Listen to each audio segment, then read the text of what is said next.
France has given us some of the most beautiful aircraft ever built, sleek, elegant, and decades ahead of their time.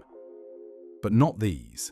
Somewhere between experimental and what were they thinking lies a strange corner of aviation history where form absolutely did not follow function, or logic, or basic aesthetic survival. And yet, every one of these flying misfits had a reason to exist. A mission, a theory, a hope. Some even changed aviation forever, just not in the way anyone expected. So buckle in, because we're counting down 9 of the ugliest French aircraft ever built, from the weird to the cursed to the weight that actually flew. The Breguet 763. At first glance, the Breguet 763 doesn't look like it should fly. It's bulky, oddly shaped, and unmistakably French. But behind that awkward frame was an ambitious idea, one that arrived just a little too early. Nicknamed Deux Ponts, or double deck, the aircraft first flew in 1949. It was designed during the final year of World War II, when France was already planning for post-war air travel. The goal? Move over 100 passengers using proven technology and readily available engines. It was powered by 4 Pratt & Whitney R2800 radials, each generating 2,400 horsepower, and it could carry up to 135 people split between 2 decks. That made it one of the first true double-decker airliners, decades before the 747 or A380. But innovation couldn't save it from bad timing. The market was flooded with cheap surplus aircraft, and jets were about to redefine commercial aviation. Production stopped after just 20 units. A military version, the Breguet 765 Sahara, saw limited service with the French Air Force, but the design was quietly retired. The Breguet 1050 Alizé. If you asked a committee of sleep-deprived engineers to design an aircraft entirely by accident, you might end up with something like the Breguet 1050 Alizé. First flown in 1956 and entering service with the French Navy in '59, the Alizé was a carrier-based sub-hunter that somehow looked more like a flying toolbox. Its cluttered design was dominated by awkward lumps, pipe-like exhausts, tangled antennae, and what looked like random hardware stuck on at the last minute. Streamlined? Not even close. But don't let the looks fool you. Powered by a 2,099 horsepower Rolls-Royce Dart turboprop, the Alizé could hit 322 miles per hour and packed a serious punch: torpedoes, bombs, rockets, depth charges, you name it. The Indian Navy even used it to sink 3 enemy gunboats during the 1971 Indo-Pakistani War. It may not win a beauty contest, but the Alizé was a battle-tested workhorse. Ugly? Absolutely. Useless? Not even a little. The Amio 143. The Amio 143 looks less like a bomber and more like a flying bunker suspended in the sky by sheer will and 2 engines. Built in the early 1930s, it was already outdated by the time war broke out. But it flew anyway. Its most striking feature? The wings. Instead of the long, graceful lines seen on other aircraft of the era, the Amio had thick, deep chord wings that gave it the profile of a flying plank. Odd as it looked, there was a reason. That oversized chord allowed for more internal volume, space for fuel, structure, and lift without needing a huge wingspan. Its armament was typical for a bomber of the time. 4 7.5mm machine guns placed in multiple defensive positions, and it could carry up to 1,600 kilograms of bombs internally and under wing. By 1939, it was flying reconnaissance missions and even dropping propaganda leaflets over Germany. In 1940, it shifted to night bombing. But in daylight, the Amio 143 was hopelessly vulnerable. An old design in a new kind of war. The Nord 500 Cadet. The Nord 500 Cadet looked like it came straight out of a sci-fi storyboard. And in many ways it was. This was France's bold experiment in vertical takeoff and landing. Built during the 1960s, when aviation was chasing the dream of ditching runways altogether.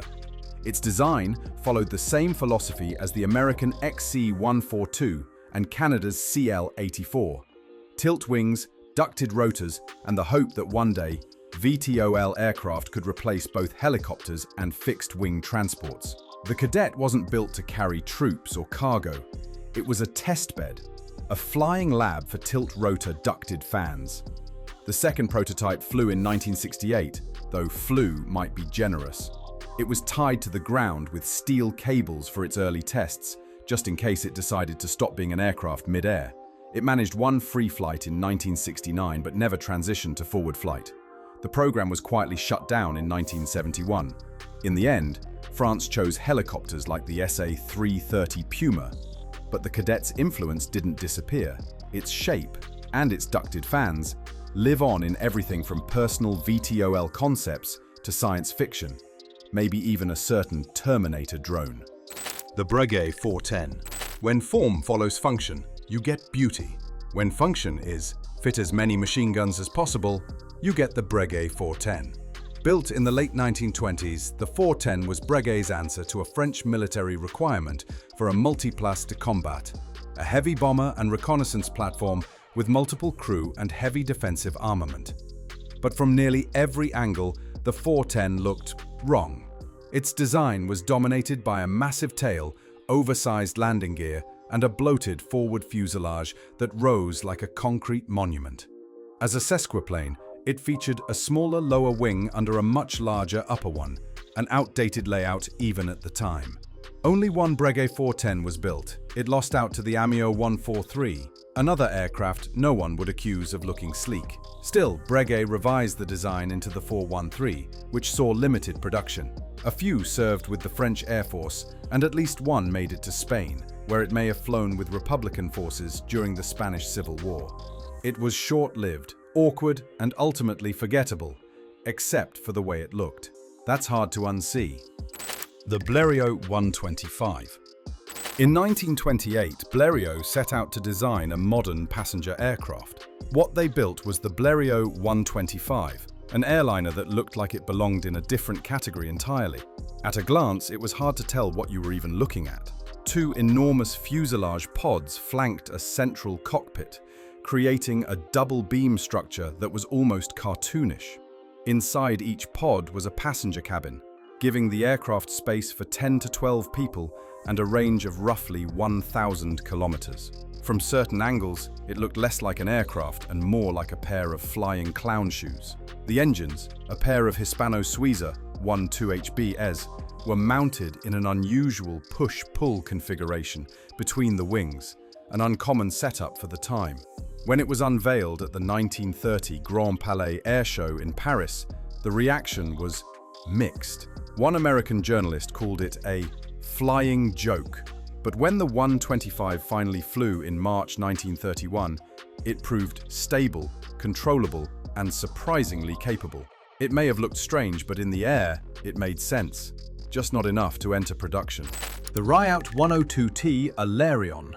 In the 1930s, while most of the aviation world focused on streamlining engines and perfecting metal monoplanes, René Louis Riot was building a mechanical bird. The Riot 102T Alerion was France's boldest attempt at an ornithopter, a flapping wing aircraft designed not to mimic planes, but birds. It was the product of years of obsession. Riot had been experimenting with ornithopters since 1913, and despite early crashes, he never gave up.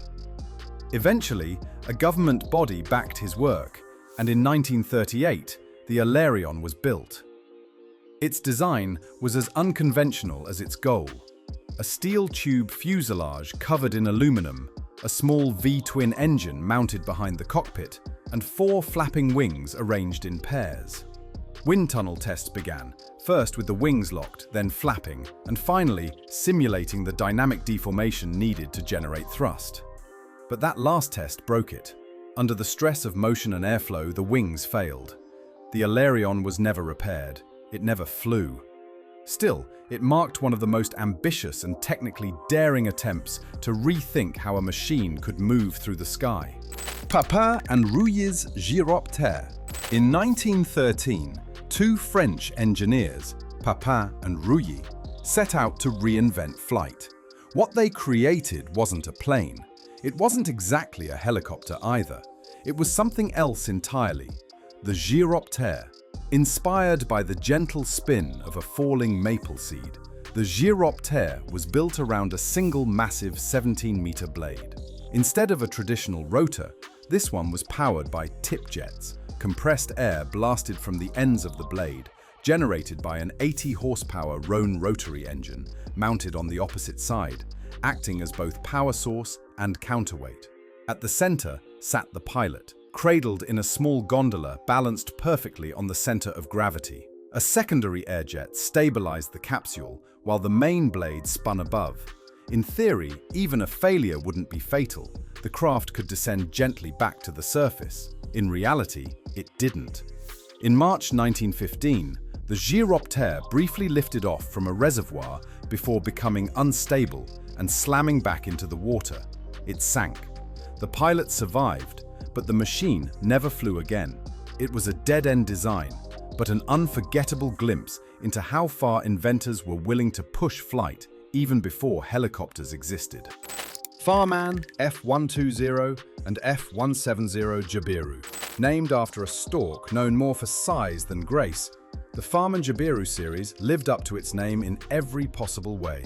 The Farman F120 first flew in 1923, a 4-engine, high-wing monoplane that looked less like an aircraft and more like a shed with wings. It was used in both civilian and military roles, from airliner to bomber.